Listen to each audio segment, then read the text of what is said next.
কাশ্মীরের পাহলগামে নিরীহ নিরস্ত্র পর্যটকদের উপর বর্বরচিত জঙ্গি হামলার পর ভারত পাকিস্তানকে মোট 14 দিনের সময়সীমা দিয়েছিল, যে এই 14 দিনের মধ্যে ওই সমস্ত বর্বরচিত জঙ্গিদেরকে ধরে তাদের উপর অ্যাকশন নেওয়া। কিন্তু যারা জঙ্গিদেরকে তৈরি করে, ছোট্ট ছোট্ট বয়স থেকে যাদের মাথায় বিষ ঢুকিয়ে এই ধর্মের নামে, মজহবের নামে সাধারণ মানুষকে হত্যা করার পাঠ শেখায়, তারা সেই কাজটা কেন করবে? আর এরপরেই ভারত অ্যাকশন নেয়। 7ই মে রাত 1:05 অপারেশন সিন্দুরের মধ্য দিয়ে 1971 সালের পর ভারতের প্রথম ইন্ডিয়ান মিলিটারি, এয়ারফোর্স এবং নেভি 3 বাহিনীর ফাইটার জেট আকাশে ওড়ে এই প্রতিশোধের আগুন নেওয়ার জন্য। 25 জন বিধবার সিঁদুরের বদলা নেওয়ার জন্য ভারত পাকিস্তান এবং পাকিস্তান অধ্যুষিত কাশ্মীরের শিয়ালকোট, মুরিদকে, ভাওয়ালপুর, মুজফ্ফরপুর সহ শারজাল ক্যাম্প সহ মোট 9টি জঙ্গি গোষ্ঠী, যেগুলি ছিল লস্কর-ই তৈবা, জৈশ-ই মোহাম্মদ, হিজবুল্লাহ মুজাহিদ্দিন কিংবা টিআরএফ এর জঙ্গিদের আঁতুরঘর, লঞ্চ প্যাড কিংবা বড় বড় ভাওয়ালপুরের মতো জৈশ-ই মোহাম্মদের হেডকোয়ার্টার, সেই সমস্ত জায়গায় ভারত বেছে বেছে মিসাইল দিয়ে আঘাত এনেছে, স্কাল্প, হ্যামার কিংবা ব্রহ্মসের মতো মিসাইল দিয়ে। আর এতে ভারতের 2001 কিংবা 2016 পাঠানকোট হামলার পর যে মাসুদ আজহার, সেই মাসুদ আজহারের 14 জন পরিবারের মারা গেছে। কিন্তু ভারত এই অপারেশন সিন্দুর অভিযান চালানোর সময় পাকিস্তান এবং পাক অধিকৃত কাশ্মীরের 9টি এই জঙ্গি তৈরির কারখানা যখন ধ্বংস করছে, তখনও কিন্তু ভারত নিজেদের সংযম দেখিয়েছিল। পাকিস্তানের কোনো সেনা ছাউনি কিংবা পাকিস্তানের কোনো সাধারণ মানুষ, স্কুল, কলেজ, হাসপাতাল, বাজার কোথাও তারা টার্গেট করেনি।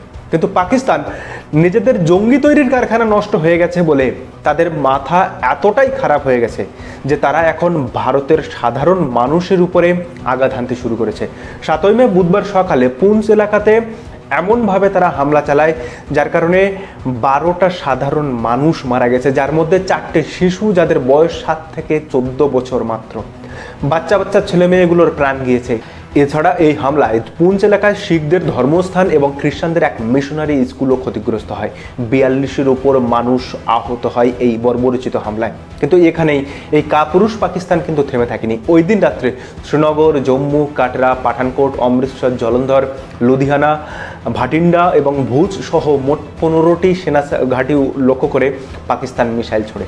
যদিও ভারতের S-400 বা যাকে সুদর্শন চক্র নামে বলা হয়, সেই সুদর্শন চক্র এয়ার ডিফেন্স সিস্টেমের মাধ্যমে ভারত 72টি অ্যান্টি মিসাইল ছড়ে সেই সব মিসাইলকে ভেঙে দিয়েছে বা নষ্ট করে দিয়েছে। যে দেশ তৈরি হয়েছিল দ্বিজাতি তত্ত্বের উপর ভিত্তি করে, যে দেশে মোহাম্মদ আলী জিন্নার ছবি সামনে রেখে জঙ্গি তৈরির প্রশিক্ষণ দেওয়া হয়, সেই দেশ 8ই মে বৃহস্পতিবার জম্মু এলাকায় আবার ড্রোন দিয়ে হামলা চালাতে শুরু করে।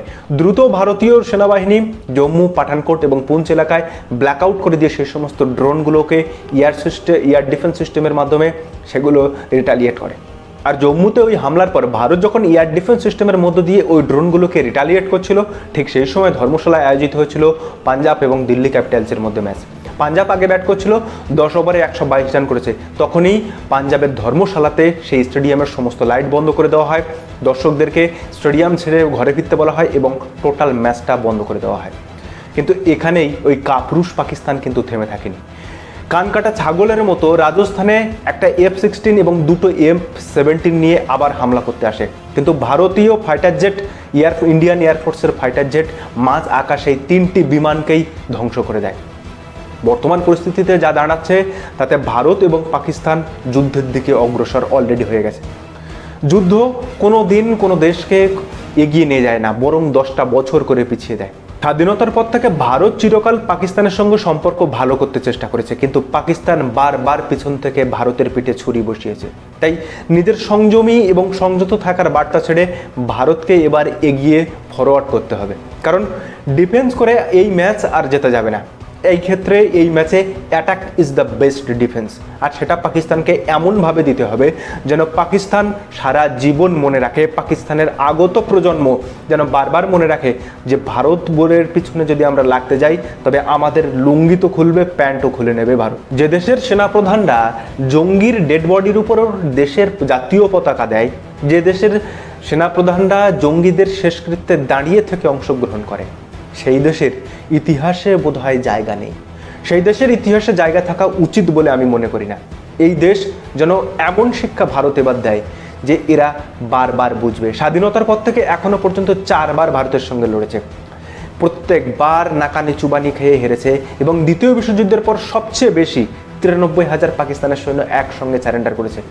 আমাদেরকে দেখাতে হবে না টি ইজ ফ্যান্টাস্টিক, 93,000 সৈন্যকে ভারত 3 বছর ধরে ভারতের মাটিতে রেখেছিল। তাই ওইসব গালগল্প দিয়ে কোনো লাভ নেই। এবার সময় এসেছে পাকিস্তানকে হাড়ে হাড়ে টের পাওয়ানোর। অলরেডি বালোচ বিদ্রোহীরা পাকিস্তানে লাহোর করাচিতে ড্রোন হামলা শুরু করেছে। ভারতের ড্রোন অলরেডি পাকিস্তানের এয়ার সিস্টেমকে নষ্ট করে দিয়েছে। পাকিস্তানে এখন মক ড্রিল হচ্ছে, যে মক ড্রিল হওয়ার কথা ছিল ভারতে, সেটা এখন পাকিস্তানে অলরেডি চলছে। ওইদিকে ভারত, ওদিকে বালোচ বিদ্রোহীরা একই সঙ্গে পাকিস্তানের পিছনে লেগেছে। তো যাই হোক, ভিডিওটা এই পর্যন্তই। শুধু একটা কথা বলবো, ভারতের সমস্ত মানুষজনকে, আমার এই ভিডিও যারা দেখছেন তাদের প্রত্যেককে বলছি, সে আপনি হিন্দু হন, মুসলিম হন, শিখ হন, খ্রিস্টান হন, কিংবা যে ধর্মের মানুষই হন না কেন, এই সময় ভারতের একতার সময়। এই সময় আপনারা এমন কোনো কাজ করবেন না যে কাজের ফলে ভারতের একতা নষ্ট হয়। এই সময় ওই বর্ডারে যে সমস্ত ভারতীয় সৈন্যরা দাঁড়িয়ে আছে, সেই ইন্ডিয়ান মিলিটারি হোক, নেভি হোক কিংবা এয়ারফোর্স হোক, প্রত্যেকে যারা লড়াই করছে ভারতের জন্য, ভারতের কে রক্ষা করার জন্য, শুধু এটুকুই প্রার্থনা করুন যে ওই বীর সাহসী যোদ্ধারা যেন অক্ষত থাকে। এইটুকু আপনি যে ধর্মের মানুষই হন না কেন, ভারতের ওই সমস্ত বীর সেনানীদের জন্য এটুকু অন্তত প্রার্থনা করবেন। এটুকু আপনাদের কাছে আমার রিকোয়েস্ট। জয় হিন্দ, বন্দে মাতরম।